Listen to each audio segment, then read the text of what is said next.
بسم اللہ الرحمن الرحیم۔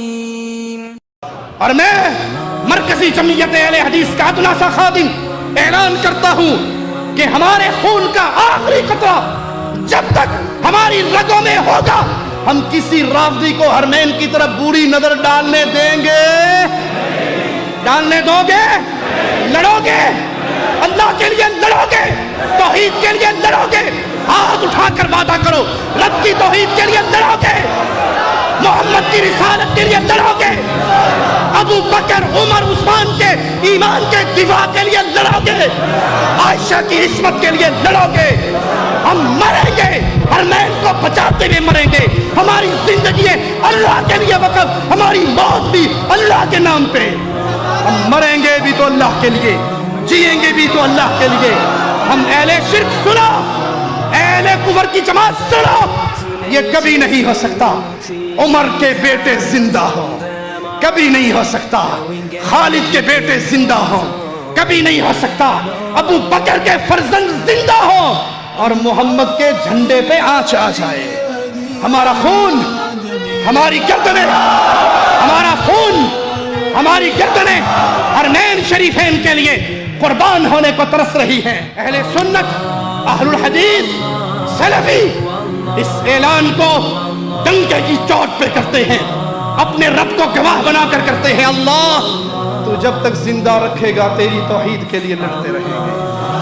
اللہ ہم نے زندگی کا تجھ سے سودا کر لیا ہے مولا، تجھے تیرے پیارے چہرے کا واسطہ دے کے مانگتے ہیں مولا، جب موت دینا تو شہادت کی موت دے کے جنت الفردوس دینا، پیارے نبی کا پڑوس دینا، حوض کوثر پہ محمد کے مبارک ہاتھوں سے صلی اللہ علیہ وسلم جام پلانا، جہاں پر ابو بکر بھی ہوں گے، جہاں پر عمر بھی ہوں گے، اور ہم کہہ سکیں گے یا رسول اللہ آپ کی امت کے بڑے گناہگار انسان ہیں، لیکن اے اللہ کے پیارے نبی ہم شرک کے ہر آوازے کے سامنے پہاڑ بن کے کھڑے ہوتے رہے۔ ابو بکر عمر تمہاری عزت کے دفاع کے لیے پہاڑ بن کے کھڑے ہوتے رہے۔ ہم سے اہل شرک کو تکلیف ہی یہی تھی کہ یہ توحید کا نام کیوں لیتا ہے، یہ صحابہ کی عظمت کا نام کیوں لیتا ہے۔ دنیا بھر کو چیلنج ہے اہل الحدیث کا، اہل ایمان کا، ہمارا کوئی ایک مسئلہ پیش کر دیجئے جو اللہ کی کتاب سے ٹکراتا ہو، اللہ کی قسم اسی وقت اپنی گردن کو جھکا کر اس مسئلے کو چھوڑ دیں گے، اس سے توبہ کر لیں گے، کیونکہ ہمارا دین کیا ہے؟ ہم نے عبادت کرنی ہے عرش والے کی، عبادت کا طریقہ لینا ہے محمد الرسول اللہ سے صلی اللہ علیہ وسلم۔ اور یہ ہمارے خلاف اہل بدعت کی پہچان کیا ہے، اہل بدعت کا طریقہ واردات کیا ہے؟ وہ حدیث بیان کرتے ہیں اور حدیث بیان کرنے کے بعد تسلیم کرتے ہیں یہ حدیث صحیح بخاری میں ہے۔